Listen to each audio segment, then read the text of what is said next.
Hinduism, the ancient religious tradition originating in India, regards the Vedas as sacred scriptures, attributing their composition not to humans, but to the gods. According to Hindu traditions, the gods themselves authored these compositions, which include hymns, sacrificial formulas, and other divine sayings, initially comprising some 100,000 verses, transmitted orally across generations, with inevitable loss and confusion. A sage eventually transcribed the remaining verses. These were then divided into 4 books, with each Veda being entrusted to one of 4 principal deities.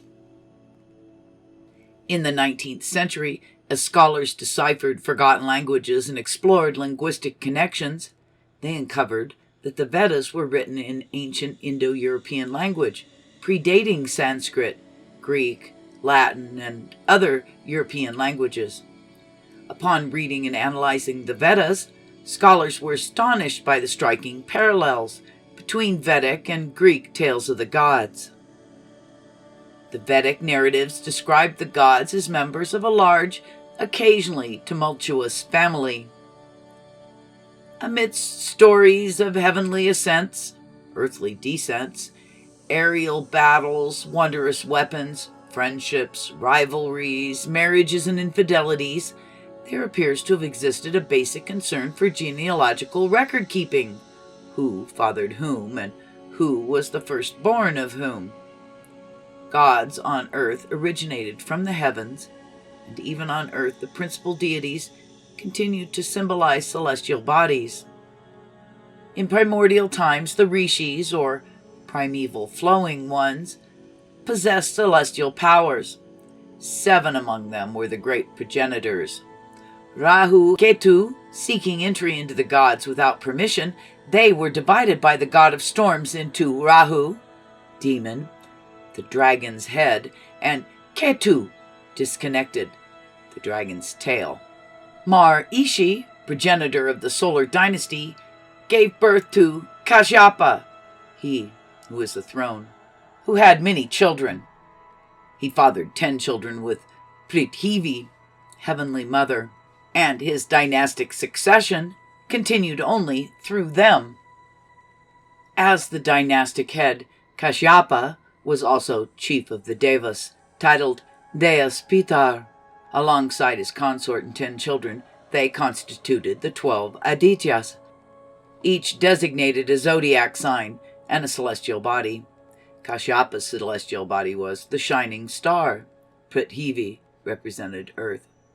Then there were the gods whose celestial counterparts included the Sun, the Moon, Mars, Mercury, Jupiter, Venus, and Saturn. Varuna eventually assumed leadership of the Pantheon of 12, succeeding Kashyapa. He was omnipresent and all-seeing. One of the hymns to him reads almost like a biblical psalm. It is he who makes the sun shine in the heavens, and the winds that blow are his breath. He has hollowed out the channels of the rivers. They flow at his command. He has made the depths of the sea. His reign came sooner or later to an end. Indra, who defeated the celestial dragon, later claimed the throne by slaying his father, became the new lord of the skies and god of the storms.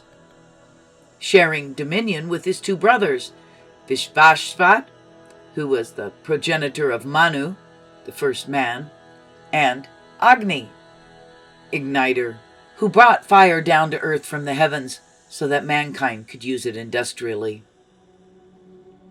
Notably, parallels between the Vedic and Greek pantheons are evident. The tales of principal gods and verses depicting numerous lesser deities closely resemble Greek narratives. The correspondence between Dios and Zeus, Dios Pitar and Jupiter, Varuna and Uranus suggest a linguistic connection. Despite the geographical and temporal separation, both traditions maintained a circle of the great gods with 12 deities, raising intriguing questions. How could such striking similarities emerge between 2 distant regions, both geographically and chronologically separated?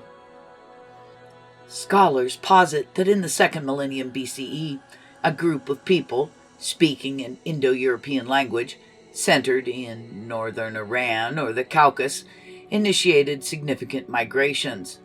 One faction migrated southeast to India. Labeled as Aryans or wise men by the Hindus, they seem to have brought the Vedas as oral narratives around 1500 BCE. It's thought that around the same time another branch migrated westward to Europe, with some traversing the Black Sea and entering Europe through the Russian steppes.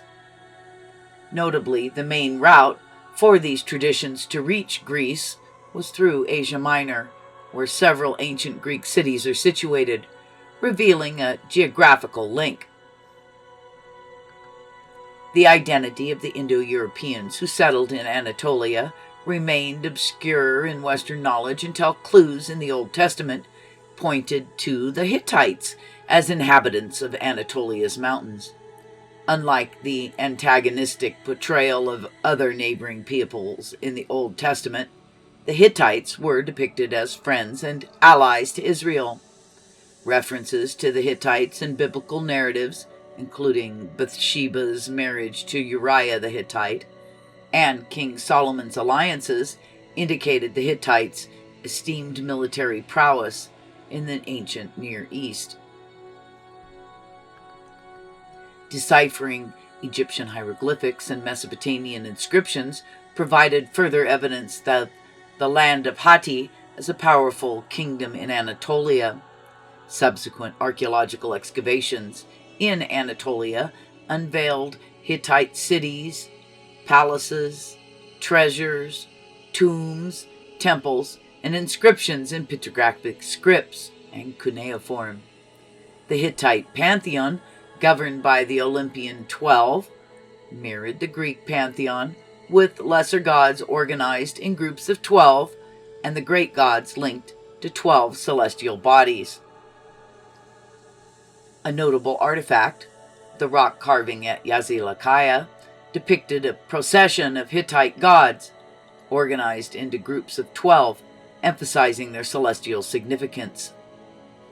Approaching from the left is an extensive array of predominantly male deities, meticulously arranged in distinct companies of 12. At the farthest left, concluding this extraordinary parade, stand 12 deities, exhibiting identical features, each wielding the same weapon. Within the central group of 12 marchers, a diverse assembly unfolds, featuring deities of varying ages, armed with an array of distinct weapons. 2 among them are accentuated by a divine symbol, adding unique significance to their presence. The forefront group of the 12 comprises of paramount male and female deities, distinguished by a broader range of weapons and emblems. 4 bear the divine celestial symbol above them, while 2 are adorned with wings. Notably, this assembly extends beyond divine beings, including 2 bulls supporting a globe, and the Hittite king, donned in skullcap and standing beneath the emblem of the winged disc. Advancing from the right are 2 groups of female deities, although the rock carvings have suffered damage, making it a challenge to determine their original count. But it is reasonable to assume that, akin to their counterparts on the left, these groups also constituted 2 companies of 12 each. These 2 processions, converging from opposite sides, unite at a central panel that distinctly portrays the great gods. Elevated above the scene, these deities stand atop mountains, animals, birds, or even on the shoulders of divine attendants, reinforcing their elevated and revered status. Another shrine near Beit Zahir portrayed a divine couple surrounded by 10 other gods, again totaling 12.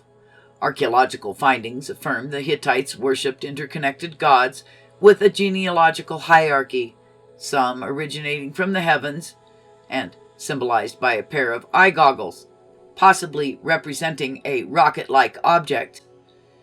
Among physically present Hittite gods. Teshub, the storm god associated with winds, thunder, and lightning, played a central role.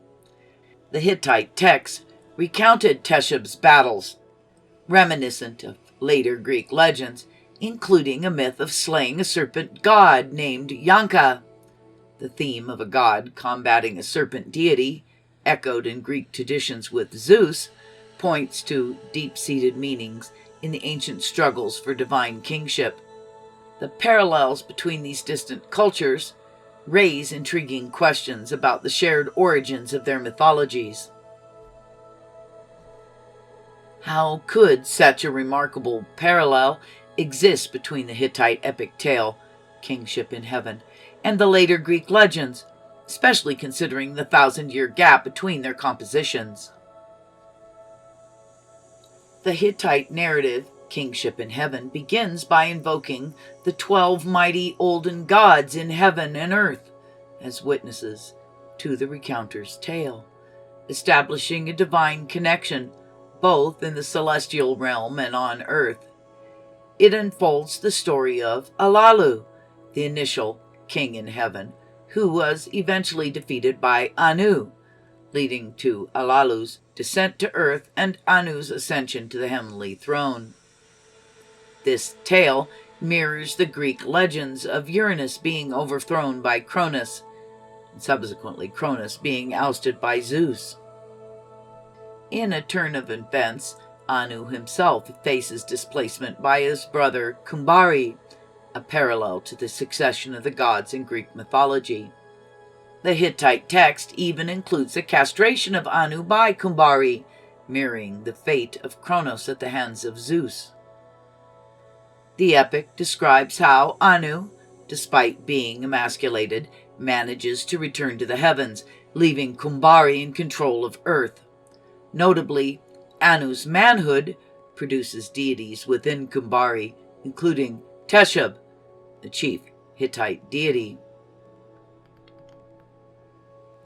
The subsequent part of the narrative involves Kumbari's attempt to secure his lineage by seducing the Lady of the Great Mountain, resulting in the birth of Ulikumi.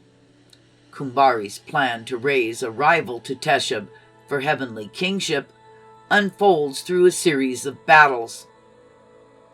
Interestingly, this Hittite tale anticipates battles both on earth and in heaven. The intricate succession struggles leads to Kumbari's son, Ulikumi, challenging Teshub's rule, with Kumbari foreseeing a cosmic conflict involving celestial forces.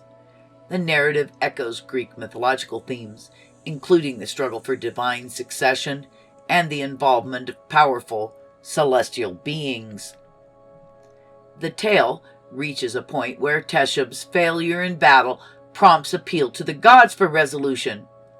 An assembly of the gods is convened, led by Enlil and Ea, ancient Sumerian deities, emphasizing Sumerian influence on the Hittite pantheon. "Listen, ye olden gods, ye who know the olden words," Enlil said to his followers. "Open ye the ancient storehouses of the fathers and the forefathers. Bring forth the olden copper lance with which heaven was separated from earth, and let them sever the feet of Ulikumi." The reference to olden gods in the assembly introduces the concept of ancient weapons, specifically an olden copper lance, used to separate heaven from earth. The names of these gods, Anu, Antu, Enlil, Ninlil, Ea, Ishkur, are unmistakably Sumerian, highlighting a connection to Sumerian mythology. A profound revelation emerges as scholars decipher the Hittite language. It not only shows Indo-European influences, but also significant Akkadian impact. Astonishingly, Sumerian pictographic signs, syllables, and words are extensively employed in Hittite texts, revealing that Sumerian was a language of high learning for the Hittites. This raises a fundamental question. How did the Hittites, who emerged after a decline of Sumer, adopt Sumerian language, literature, and religion as integral components of their civilization, especially given the temporal and geographical disparities between the two cultures.